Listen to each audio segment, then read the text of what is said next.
How's it going, people? Welcome back to the channel and welcome back to the Forever Arsenal podcast. James was just saying off camera that it feels like it's been a hell of a long time since we've done it, and it does. It's been about 10 days. We're used to doing it, at least once a week, if not twice a week. But hopefully you've missed us as much as we've missed you, people. Hit the like button. Make sure we get to 1,000 likes nice and early. I should ask for 2,000, but let me keep it at 1,000 people. Show the video some love. Make sure you're subscribed, individual channels and all of that. We'll get into that later. And obviously, don't forget the AFTV Plus app as well for the Forever Predictor, because we have got predictions to make for this weekend. That's why we're back here talking. It's the regular four back in the building. James, Lee, and Jordan. We're all in place. I think Jordan's... Where did you say he was, Jordan? Vegas? Las Vegas, baby. Yeah, enjoying? I'm loving it, man. I'm loving it. I went to a hockey game a few nights ago. The Knights. Yeah, and you know what? I'll just say this. I think, actually, I've always thought that grown men wearing football shirts outdoors is pathetic. I've always thought that, right? I just think, you're a grown-ass man. Why are you wearing a football shirt? Like, if you're a kid, cool. But grown men wearing football shirts out is embarrassing. But I did get gifted the Arsenal kit, the two-tone one. What do you call it? The turquoise, purpley one. It's lovely. So I thought, you know what? It's definitely not lovely. You don't like it? No, it's dead. Oh, I like it. It's the one kit I do like. Now. Out of all the ones to come out and say grown men shouldn't wear the kit outdoors, you've come to wear the two-tone one. It was free. Yeah, I mean, let's get that right. It was a freebie. Typical Jordan. So I wore it to the game, and the amount of people that stopped me were like, Arsenal. Yeah, man, they're big out here. They're big out here. And I did feel dirty wearing it out like a little child, but hey, took one for the team. You know what? You got a lot of love. What was the highlights like? Any good? You know what? You joke, Lee, but hockey's all right. It's all right. After 10 minutes, Where was that at? T-Mobile Arena, it's called. But the thing is, I wasn't paying full attention because there's so many things going on. You lot will know this. In American sports, there's so many things going on beyond the actual game. It felt like I did watch the highlights of the match because I was just watching the girls and doing the dancing over there. Then they've got like a screen with a thing over there. Then they've got something happening over here and the hot dog. Yeah, man, it was good fun. It was good fun. Anyway, you didn't get on the kissogram then? Nah, I didn't, man. The two-tone kit. Right, I didn't, I mean... Was it hockey or ice hockey? Oh, I thought they'd be the same thing, huh? Bro, was it on ice or was it not on ice? No, it was ice hockey. Yeah. It was ice hockey, right? Hockey's not a proper game. Hockey's not a game. Hockey's... hockey sticks and all that. Yeah, you could see James would like that. Oh, hockey sticks and all that. He'd like that. You're right to be skeptical because I think in the US it's only really ice hockey, but hockey's a game they play on AstroTurf. Yeah. Sorry, I meant game. No, that's fair. I was just double checking. It's brutal. I watched it in France earlier this year, first time. It is nuts. I mean, we think football, you see a bad tackle, we go, oh. Ice hockey is nuts. James, it's brutal. The fight, I was waiting for a fight, and the guy that I went with said to me, not only are fights allowed, because I just thought it was a myth, right? I thought it was a myth that you're allowed to fight in hockey. It's like, no, not only are they allowed to fight in hockey, they're encouraged to fight. Like the referees and the officials actually encourage it. It's mad. I saw one in the third section. I forgot what game it was. Maybe someone in the comments can let me know. Back in the day, there was a game. It was an ice hockey game. The only reason it was good was because it would just stop midway and you just have a fight. Then you just continue. I don't know what. That's what you waited for. Forget everything else. You just want that fight. You see what happens, and then on to the next one. All right, but listen, if you didn't know it was international break, people, I'm sure you do now because four and a half minutes. Thanks for watching. We'll see you next week. Yeah, we're talking ice hockey. That'll be on the AFTV Plus app soon enough. Anyway, for international break. But let's get into it because there is a bit to get into. I mean, we're doing this video, very early Wednesday morning, and by that I mean it's literally 1:15 midnight. So it's very, very early. 13 minutes into Wednesday. Yeah. So we don't really have an update on Saka or Martinelli on the exact. Or am I wrong? Do we? Saka's being looked at by the Arsenal medical team. He's no longer with England. Martinelli wasn't going to be risked for the game against Peru.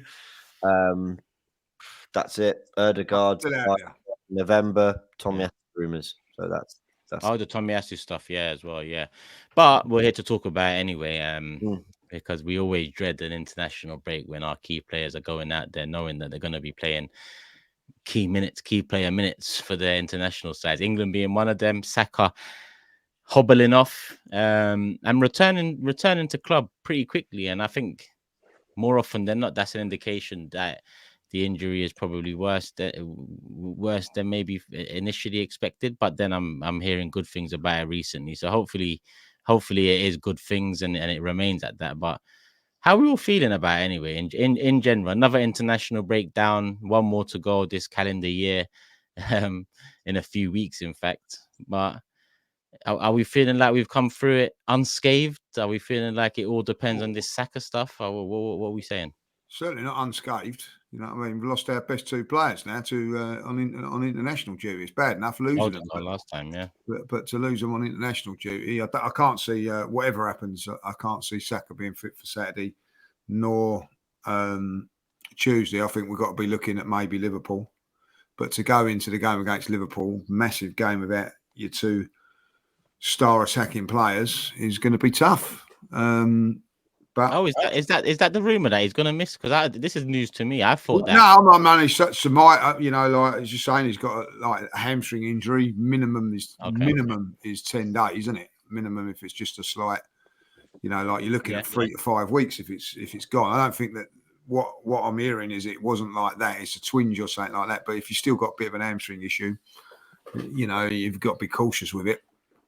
There's obviously some sort of issue. So I'd imagine that he'd be out for at least 10 days. I'm looking at it that maybe, possibly Liverpool, but who knows? It's a big blow for us. On the plus side, Marino's got 65 minutes today and played like on the weekend as well. So that's good. So he's got some minutes under his belt without worrying about it for us. So he should come back ready for the next few games. Listen, it's a massive month for us coming up now. I've said it and I'll say it again. City have got some easier games. We've got some real tough games. You want all your best players available, and unfortunately it doesn't look like we're going to have that. I feel differently about the Saka thing. I feel like and look, he's probably right. You come off with a hamstring injury, you're going to be cautious about it. I'm not saying he's necessarily going to be available for Bournemouth. But I always like to use this sentence. If the Champions League final this weekend, I think Saka plays. And that's kind of my way of measuring how available to also how much are you willing to risk. I'm not saying Bournemouth away is easy by any means, but I think it's one that if he's not 100%, you maybe go, okay, well, that's what we brought in Raheem Sterling for. Let's see what he can do out on the right. And you've got other options, Jesus, whoever, and you see where you are. With those options, potentially, you don't risk it like we didn't against Man City at home last season. We didn't against Everton on the final day. Those are games where Saka, had injury problems and missed. But I feel like these Arsenal players, and of course I can't know this. I wish I was a fly on the wall in Mikel Arteta's office to know this. But I feel like he just would have said to all the players, you feel anything, you feel the slightest, you're coming off and you're coming home. Because why wouldn't that be the instruction? I mean, really, with the amount of football they play, why would that not be the instruction? So I'm hopeful it's just that. Lee Carsley, I think, said that, it wouldn't have been right to risk him for the game against Finland, which suggests that, again, maybe he was kind of touch and go for that anyway. And I think that's probably true of Martinelli and others as well. But maybe I'm just being ultra hopeful. Jordan, how are you feeling about it? I mean, I see you smiling at one point. I don't know what you was reading or what you heard that made you smile, but no, James said something, but I've forgotten what it was. But I agree with James. I'm not that worried about it. I think he'll play on the weekend. I think he'll play unless Lee knows more. Lee might know more about the details of the injury than me. I think he'll play.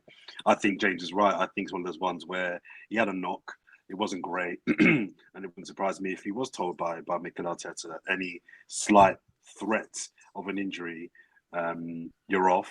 Maybe he was injured, but I don't think the injury will be enough to keep him out for the weekend. But here's the thing: even if he is out on the weekend, so what? Just get on with it. We got Sterling. Step up.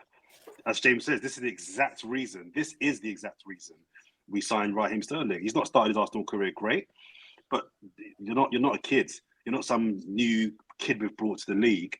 This is the time you need to step up, get in there, deliver, and try and keep Saka out of the team. Do you know what I mean? If he's out for a couple of games, here's your chance to, you're a senior England international. Step up. So I'm not really worried either way. I expect Arsenal, we'll get to predictions later on, to win this game regardless, not because Bournemouth are crap, but I'd say again, if Arsenal are serious about winning this title, you go to Bournemouth and you find a way to win.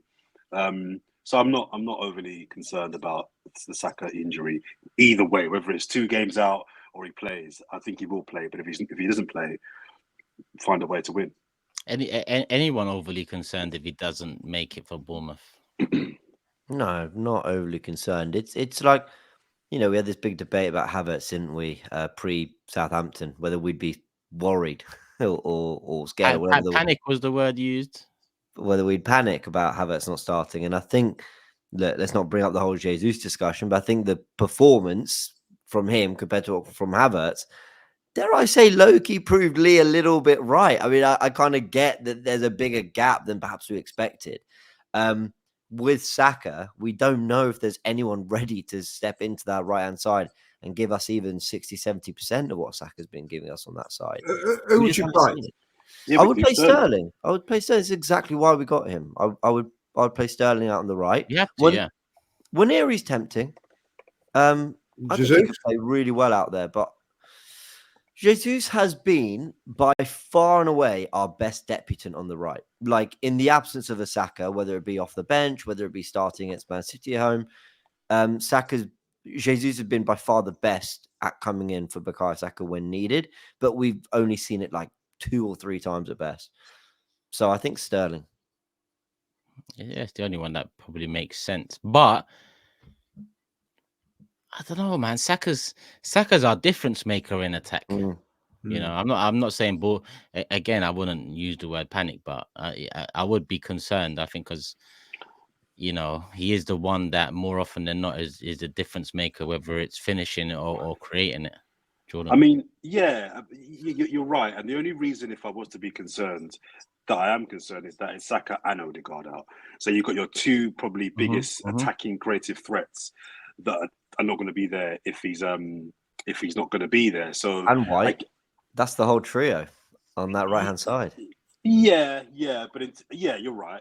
But I think Saka and Ødegaard out of the team, that's going to hurt you a little bit. So I was forgetting that we've got 2 of our attacking kind of creative, our 2 most attacking forces, I would argue, possibly out of the weekend. But still, I'm sorry, find a way, man. Man City have got their best player out for the whole season.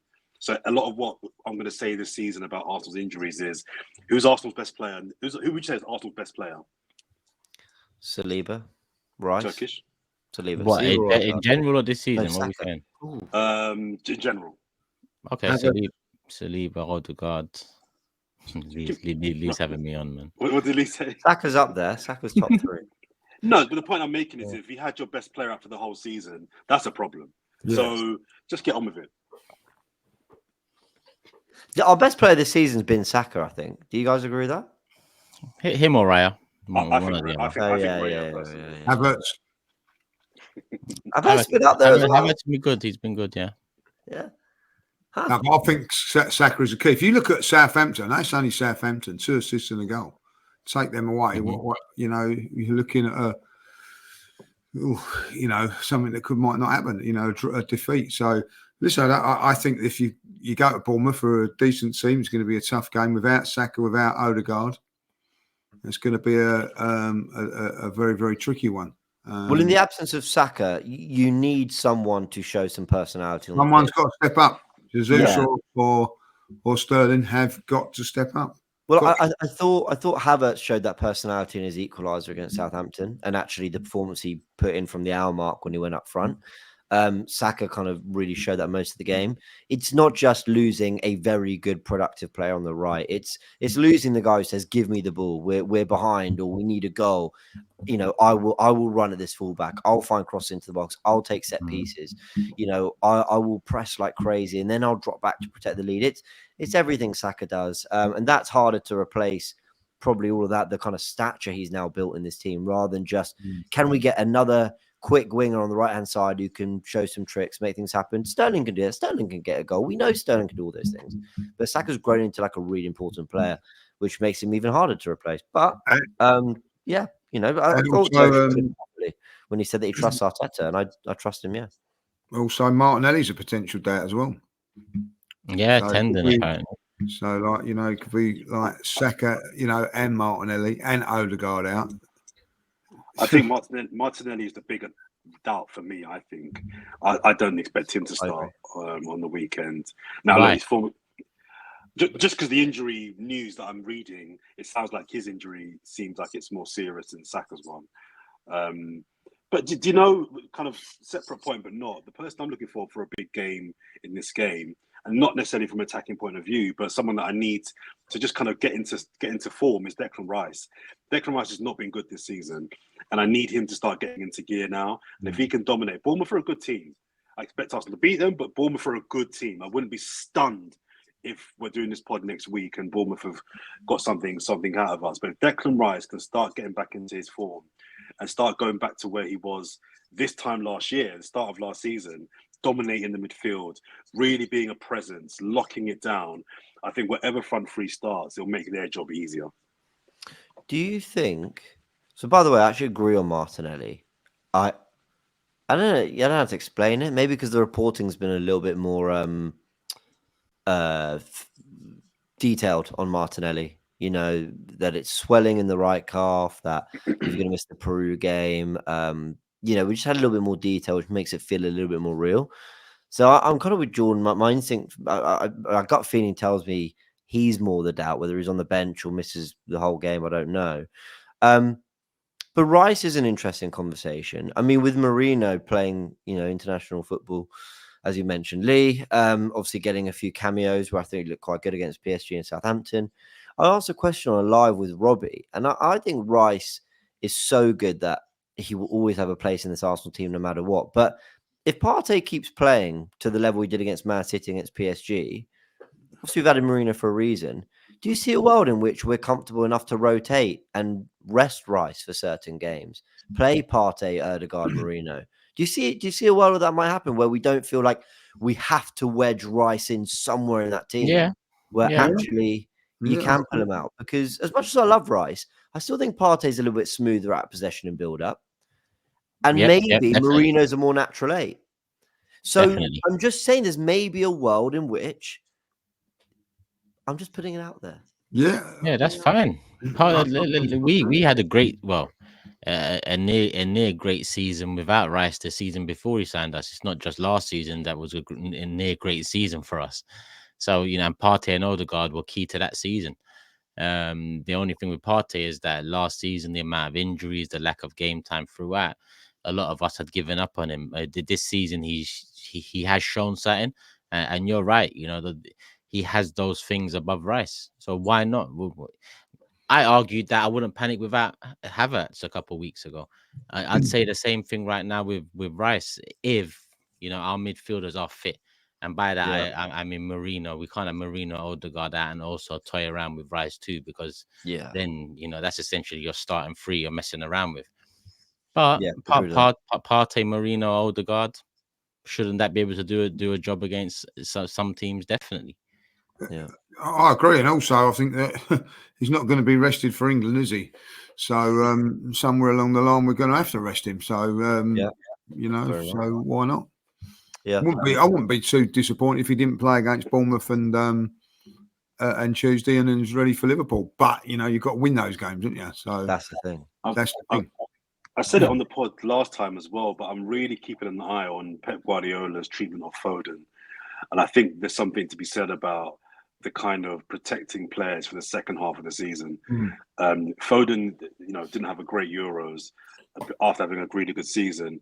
and I'm just watching. I'm watching him. I'm really keeping an eye on that one because Player of the Year last year. I don't think he started a game this year in the league. He might have started one, but he's clearly kind of saving him for next season. I think with Declan Rice, I wonder if we can get to Christmas and get to the new year, you know, in the top 3 comfortably, even top 2, but just give him a bit of rest so people like him come March. Do you know what I mean? They're at their peak because we're going to need people like Declan Rice. I talk about the triangle of Saliba, Gabriel, and Rice. It is a triangle for me. It's not a duo. That kind of holy trinity for me is really, really important. And for me, it's the reason we went so far last season.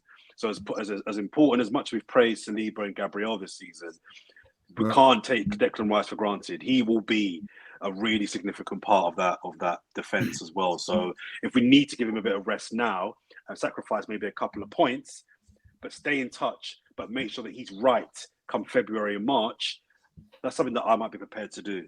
I think even closer than that, Jordan. Our next 4 games or 5 games, if you want to look at it like that, after Bournemouth and Shakhtar, is Liverpool away. Liverpool at home.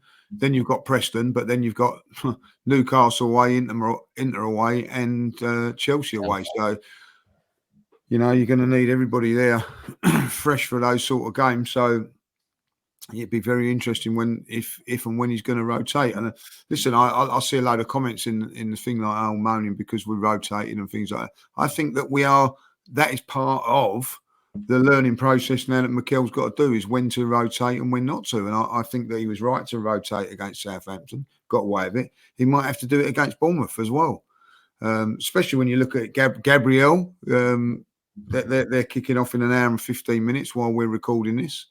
So they've got to then travel all the way back.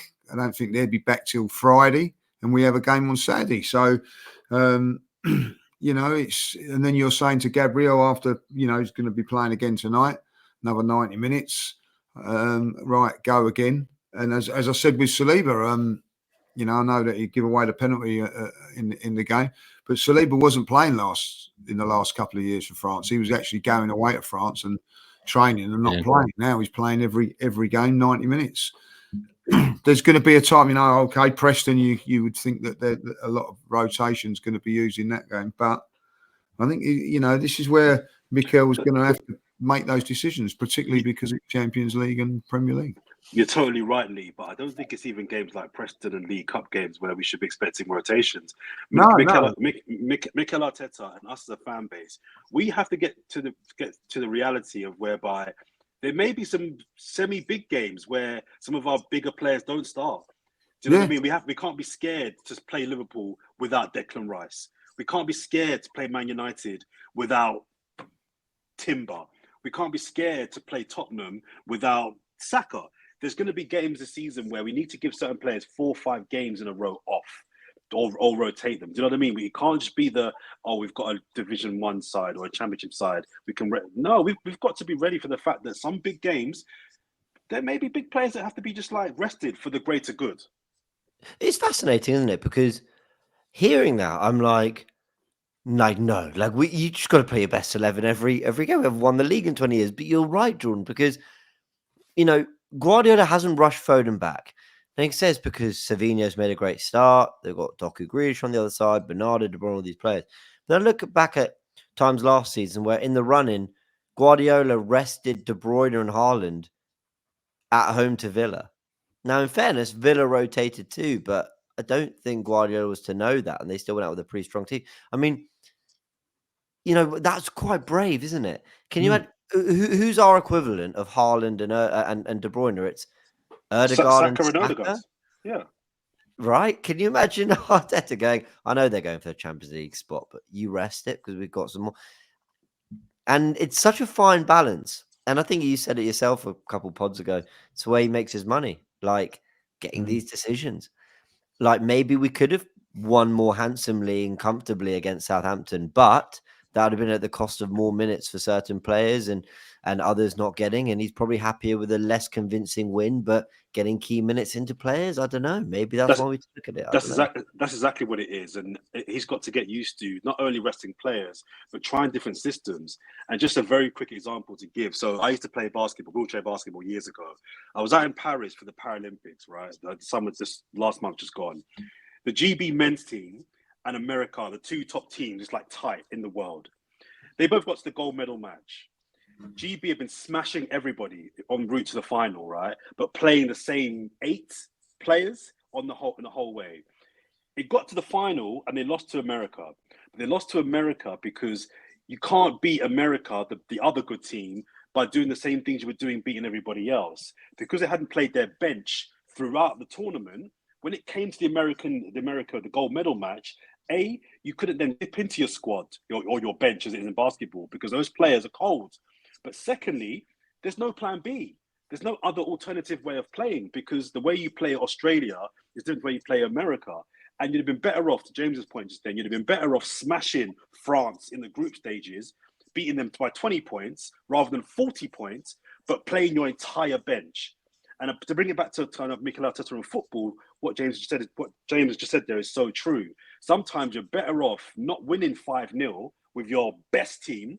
You're better off winning 3-0, but you give or 3-1, but you give a couple of your bench players some minutes. It's a squad game, and you can't get to March, and now you're relying on Zinchenko, and now you're relying on Ranieri. And okay, he's getting minutes to be fair, but you need to make sure that all your players throughout the season are just getting the minutes ticked off. But also, you need different systems. You don't get extra points for smashing Southampton 5-0 versus beating them 3-0 or 4-0. Do you know what I mean? So Mikel Arteta's got to really work on making sure that the squad goes with him. He's not just playing the same 13 players and then relying on a bench player. Did Liverpool do that? Did Liverpool do all of this? Rotate. Did Liverpool do all of this in that season when they ran away with it? Do you mean rotate? Like, as much as we are or being discussed now, suggesting. I don't remember them doing it like this. Well, they had COVID in that, didn't they? And there was a big break, but I understand. They had already won it by COVID. Maybe they didn't, but Man City do. And that's the sample size that I would look at more so than Liverpool's one. I think, in fairness, what Liverpool had was just enough quality to slot in. So, like, it's difficult because title-winning Liverpool, I can't quite remember. But let's look at those other great Klopp teams. For example, the ones that went for the quadruple. Like, it could have been Diaz on the left, but it could have been Mane. It could have been Jota down the middle. It could have been Firmino. In midfield, like, it could have been one of Wijnaldum, Fabinho, Henderson, Thiago, Lallana. Like, so I know what you mean. I don't think it was always like we're not going to play certain of our best players. Like Mo Salah, I'm sure, probably started every game. But there was a level of quality that you knew they could just like remove a Henderson, bring in a Wijnaldum, and they'd go again. And I don't know if Arsenal have that, which is why I asked the Rice question. Could we feel comfortable one day going, Rice is on the bench today because we're going with Mourinho on the left day? I mean, that would be like a really good position to be in if we. I remember James them taking off Mane a lot and him moaning. Like, you know what I mean? He moaned once, I remember, very publicly. Yeah. I think he got fed up with like him coming off all the time and maybe not Salah. So I don't know. You know what I mean? I think there's ways of doing it. But listen, I think it's something that we're going to have to trust the manager to do, isn't it? You know, and I was just asking because I don't remember. I don't know for a fact that they didn't. I just great point. It's a great point because I'm worried with you. Look, like, I mean, at points I'm thinking, what you look, what's being discussed here? Like, I can't really see the same things. I'm just because I've seen us like I go back to the Havertz panic thing. I've seen us go away to City without Rice and without Ødegaard. Sorry, I've seen us away at Tottenham without Rice and Ødegaard. So I think I'm confident in Arteta's ability to rotate, but at the same time, the amount of rotation we're suggesting would lean on players like Jesus, who just last week we were talking about panicking if he's starting, or Sterling, who just last week we were talking about how underwhelming he's been so far, or or to be honest, think how much we've lost Ben White this season, Ødegaard this season, Declan Rice, Mourinho this season. So already we've kind of rotated and made it work. So that's why I'm worried about how light we are in general, because I'm not disagreeing with the concerns per se, because I think come February, March, April, it might catch up to us, but I don't know. I'm not as confident on this amount of rotation. Listen, Southampton at home, Leicester at home, those are newly promoted sides. I expect to be able to rotate, start a Nwaneri, start a Jesus, and win those games. But even a Bournemouth away or a couple other ones, I can't really say I'm confident. I'm confident in a few players starting. Like, I'm already thinking about, without Saka, Bournemouth. Funnily enough, without Saka, I'm looking at Havertz. If I'm looking at the attack, I'm looking at and I don't mean Havertz as the pressure's on him. I mean Havertz as the one that can win it for us in attack. Do you know what I mean? So with the Saka stuff, I'm concerned with him a little bit, but I also think that there's a difference between rotation and when you've got players injured, mentality wise. You know, like for instance, if you go to Tottenham away, you haven't got Rice, you haven't got Ødegaard. I think that when you go to Southampton and you're leaving those players out, mentally, there's the thing of the players think, oh, the manager thinks that we can win this without so and so. So I think a mental thing. I think that if we go to Bournemouth and there's no Saka and there's no Ødegaard and no Martinelli, then players go, do you know what? We've got to step up here. We've got to perform, because it's not that by choice that we're in the team. We're in the team because we've got to be in the team. And I think there is a little bit of that. We've all played the game. You know that there's games when you say, right, we're going to bring in so-and-so today and whatever. I've played in games like that, and you know that players are being rested for whatever reason. So you think to yourself, well, we're not going to be quite as much at it. But I think that if Saka's not available on Saturday, Martinelli's not available, those players will be at it like they were at Tottenham, to be fair. Yeah. Is there any news on Ben White? Because I was going to move on to Tomiyasu, but I just remember someone mentioned White recently. But I expect him to be back, no? Yeah. I think he was close the last game, wasn't he? So I think he'll be back, yeah. Was he on the bench? Timber, no, he wasn't on the bench for the Southampton game, nor was Timber, but I expect those two to be back. I expect Havertz to be back. Partey didn't go play for Ghana because of an illness, apparently. I expect him to be back. Mourinho, of course, now I think we're finally looking at him as a potential starter, not just lucky to have him in the squad. You know, and then we hope for the best with Saka and Martinelli. So things are looking better. I think, anyway.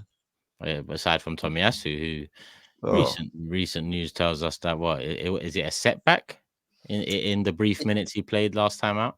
It's one exclusive from Team Talk. I'm not saying it's not true. It might well be. But I don't know. That they're saying it could be a setback for a month, a knee injury.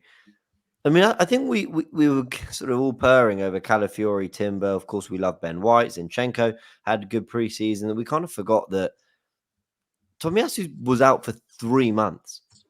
Like, he missed all of preseason, like mid-July to mid-August when the season started. And he got his first minute on the 5th of October. That's like just shy of 3 months he's missed. That's a pretty serious injury. Like, is he okay? I don't know. He looked okay when he came on against Southampton. Hope he's all right. I love Tomiyasu. I think for all the defenders we've got, we are stacked in defence. I still think there's certain things Tomiyasu does better than every other option we've got. Certain things. So I really hope he can stay fit. I don't think he's okay, if I'm honest with you. The amount of times he's gone out now, I don't think he's okay. It's time to go. Okay. If this is the case, it's goodbye. Goodbye to him. You lot know he's one of my top 3 players at Arsenal. It's time to go. Summertime, we've got to move him on. He's got to go now. Yeah. I've got the other side of this, right? Why does he have to go? Because I think a successful team that wants to compete at the bare minimum, but actually win the biggest titles, I don't think you can be carrying players that consistently are showing you they can't give you minutes. Especially in the area that he is, where we don't have to rely on him. The fact that we've now got Timber and Calafiore fit and firing-ish, Zinchenko as well, and I'm not a Zinchenko fan, but even his record's better than Tomiyasu's, and that's saying something. Yeah. Do you know what I mean? Listen, I think that where I would say that it is, James, is because, you know, he's letting down other players to have a rest. That's how I look at it. Like, you know, but him not being there means that Ben White has got to play more games, or Timber's got to play more games, and whatever.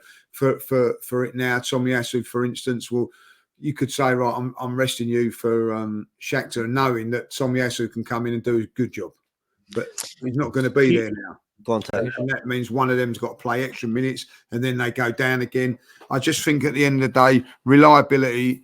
You know, listen, we can all have a Rolls Royce in the garage, but if it don't start all the time, and you've got a little Fiesta there that's starting all the time, what are you going to use what are you going to go to? And that's. Do you think Calafiore was actually the Tomiyasu replacement? Because I remember, I think the news overlapped, and obviously we was all shocked at the time with Calafiore being the first signing. It seemed pretty like we went from Sesko all of a sudden to a defender over the line pretty quick in terms of confidence. We're going to get it done. But that came around the same time the news of Tomiyasu being out again, and when you consider what Tommy was brought in to do and what he did do in between injuries, which is filling right back, filling left back, the ability to play centre back. Calafiore's already done that this season in some way, shape, or form. So maybe we was arguing or debating whether he's coming in to replace Zini at left back, Gabriel at left centre back. Maybe he was coming in to be and I'm not saying like for like replacement, but what I'm saying is part of the unit. Because I still do think we've probably got we've got too many defenders in our squad in comparison to other positions on the pitch. But maybe the Tomiyasu one is coming to an end, because 3 months is a long time. We're talking Ødegaard's been, you know, by the time he comes back, it's going to be 3 months. And, you know, we've been... He's been a big player. I'm a big Tomiyasu fan. I think we all are. And he can play it all across the back four. So I think he's valuable. I think, you know, if you look at Saliba being out, he could fit in there. You know what I mean? He could fit in anywhere. It's just that you got to be reliable. And that's how I see it now. Like, you know, too many injuries. Too many injuries. Interesting question about Calafiore. I think Calafiore would have been signed anyway, only because Arteta recently said in a press conference, he was speaking about why he likes left-footed players at left back, right-footed players at right back. And I think Calafiore feels like Zinchenko on the ball mixed with the physicality profile he wants of his other fullbacks. So maybe I think Calafiore would have been somebody's tempted to sign. Plus, he just loves signing defenders. So I think he would have done that anyway.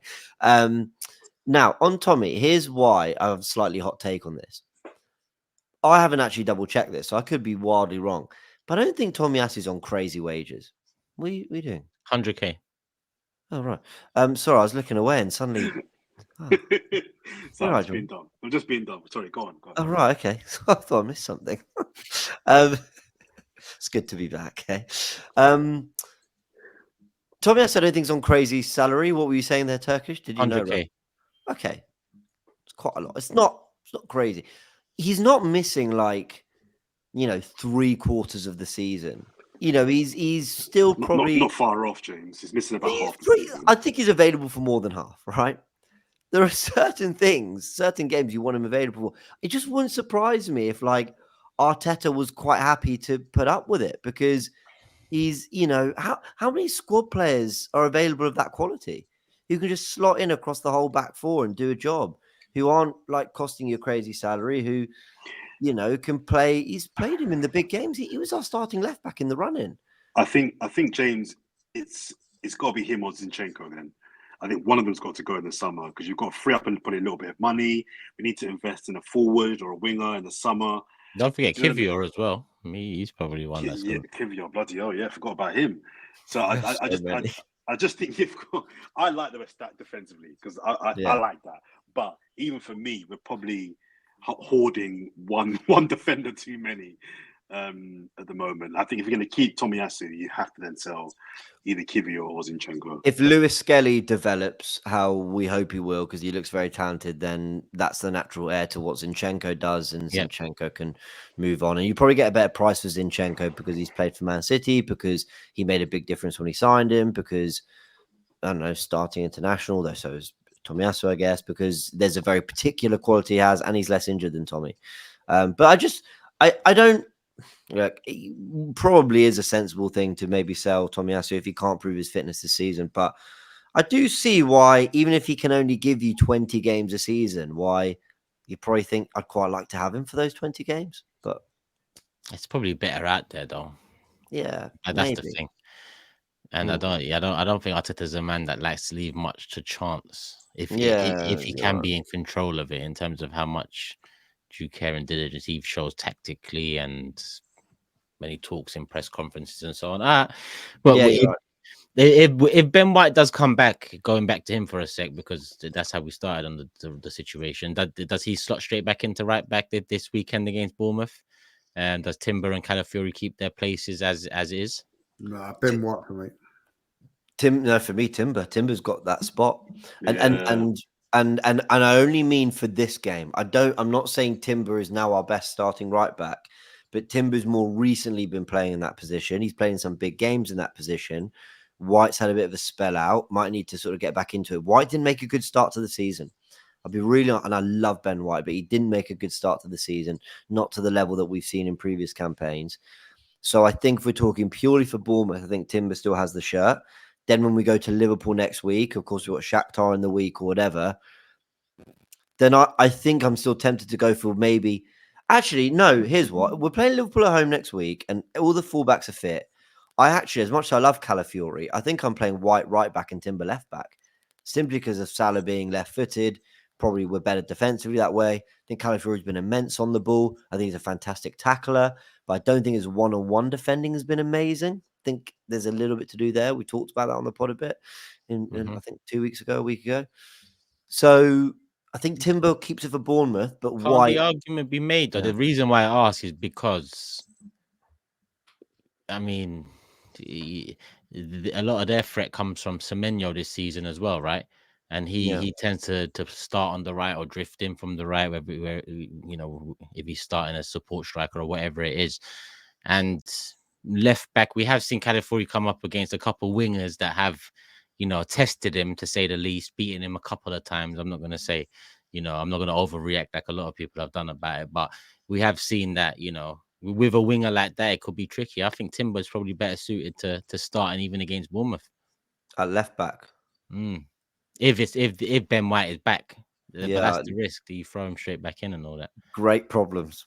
Yeah, it is. Great nice problems to have. Great problems. I don't think Timber inverts very well from left back, if I'm honest.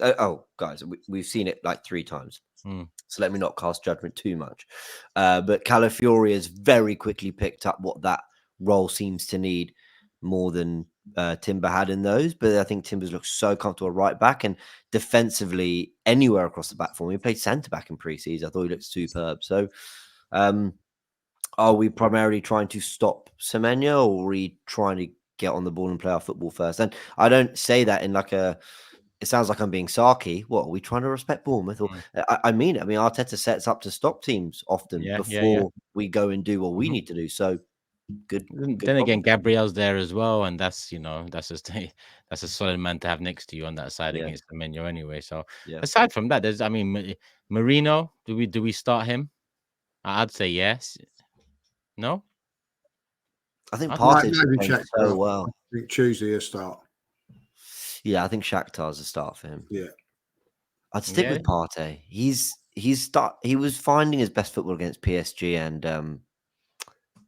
and City, I think. And what are we saying? Trossard in the 10? Yeah, that's my. Well, unless Martinelli's not fit. Jordan, what are you thinking?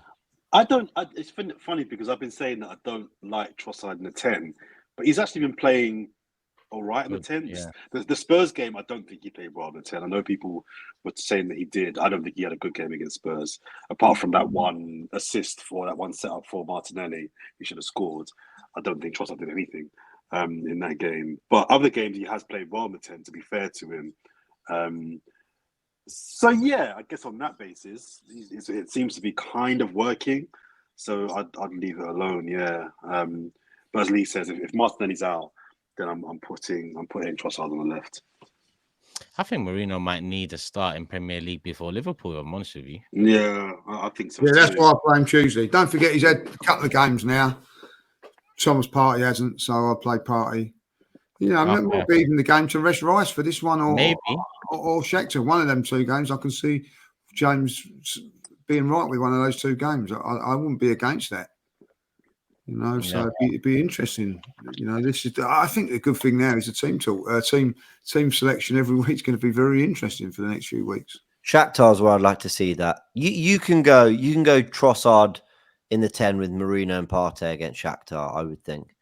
Not least because they're then like other games to be able to rectify what might go wrong. Like, you know, I think Bournemouth, I would stick closer to what we know.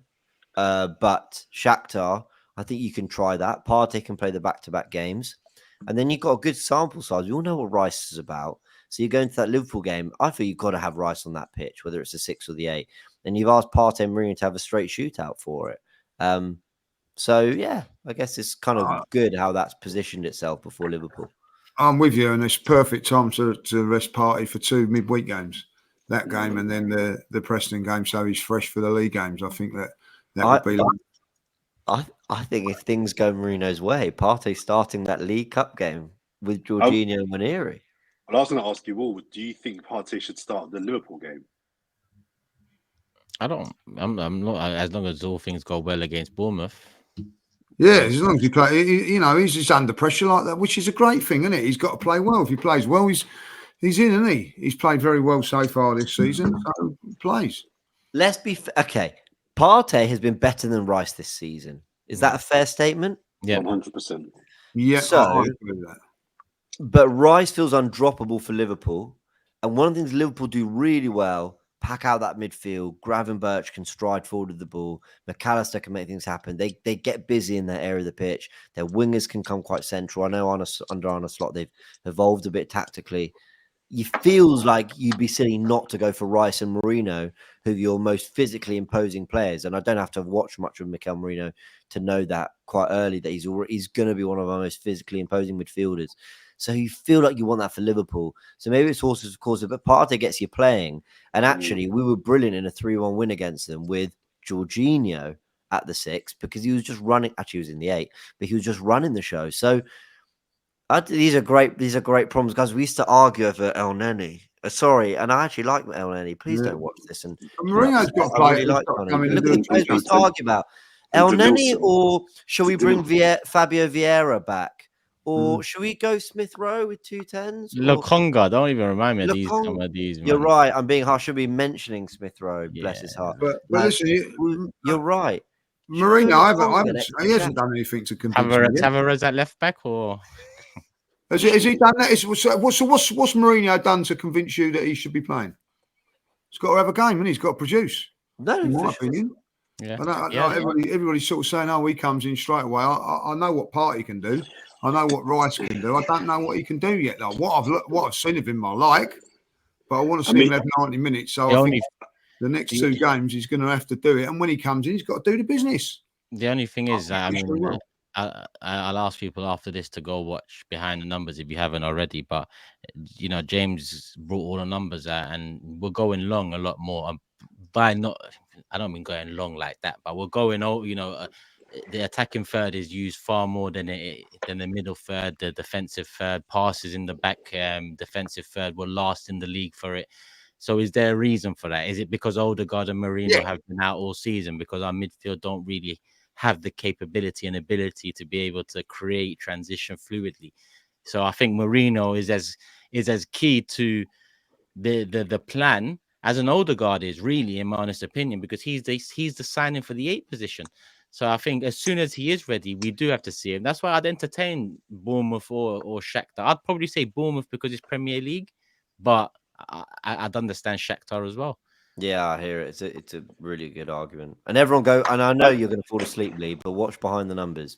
I know a lot of things. And the reason why it's good is because we've had to go a different way without Ødegaard because he's that good. You know what I mean? You can't say, all right, we can, if you put somebody like and say, right, let's do what Ødegaard does. No one that can do what he does. So you have to change it. I like that we're changing it. I like that we're doing something different. And we're getting through it. But I'm with you. want to see Mourinho. I want to see him come in and do really, really well. I'm not convinced yet because I haven't seen enough of him. But what I've seen, I've liked. But it'd be very interesting to see. This is what is really, really good. I think that maybe you can swap Partey and Rice over for one of these games each. Like, you know what I mean? Like one of them play 1-1 the next, you know, and play Mourinho in both games. Well, you could do that. All I would say is Partey's fitness has shocked us all this season so far. So do you want to push that by playing him even more, or is now a good time to, while he's playing games, he's playing well, he's staying fit, just take him out for the Bournemouth game and say, all right, play the next one? Or do you want to flog him and then I don't want him to get rusty either because he hasn't played over the last 2 weeks. And you can bring him on for certain games, you know what I mean? But he's really surprised me. 100%. You know what I mean? I have to hold my hands up. I thought he was done. And he's not proved me wrong, but he's proving me wrong. So I'm just wondering, whilst we're getting a nice little run out of him, just take him out, just bring him back in, just manage him. Do you know what I mean? Don't burn him out, because at some point he will get an injury. Yeah. Listen, we're coming up to 50 minutes on the clock, if I'm not mistaken. Well, we are bang on 50 minutes. Let's slowly but surely get into predictions. Before we do that, people, a reminder, if you haven't already, download the AFTV Plus app, sign up to it, do all you need to do, because the Fourever Predictor is part of the app now. You can predict every single Arsenal game this season moving forward. You can play along with us. We started 3 game weeks ago, so you might be a bit behind, but listen, I'll hold my hands up. I've missed 2 out of the 3 game weeks so far, so I need to catch up. I know these that are banged in all 3, but I've actually missed 2 of the 3. So that's just a feeler out there. So if you want to get involved now, now's your chance, because I'm setting reminders moving forward. I ain't missing no more. I can't be finishing last on both. It's all mad. But let's look at the table, because it's been a couple of weeks. But we can't forget James running away with it. Another correct score last time, Matt. He's on 16 points. Running away with it. He's 3 points ahead of me. Like, yeah, but you being second is like Tottenham being first a couple of years ago. Wow. Yeah, the drop off is inevitable. It's mad because it's true, but there's no need for that on the pod. There's no need for that on the pod. You know what's funny, Jordan? Sometimes do that offline. Jordan, sometimes I see comments here saying Turkish definitely don't like Jordan and stuff like that, and I'm thinking, how can people think I don't like Jordan? For God's sake, man, yeah, it's all mad. Did be dirty. I just think he's shit at predictions, really. And no, you're right. Facts. No, I can't say facts. Look at where I am, 0 and 6, bro. You right now, you think I can say? But you've also got 2 stars, so you know what I mean. It's one of them ones, isn't it? Don't remind me, man. One of them ones. Don't remind me. James James, talk to me, man. Top of the league, Bournemouth away, 5:30 kickoff. 2-1. 2-1 Arsenal. Okay. Yeah. Locked in. I'm surprised by that one. 2-1. Jordan.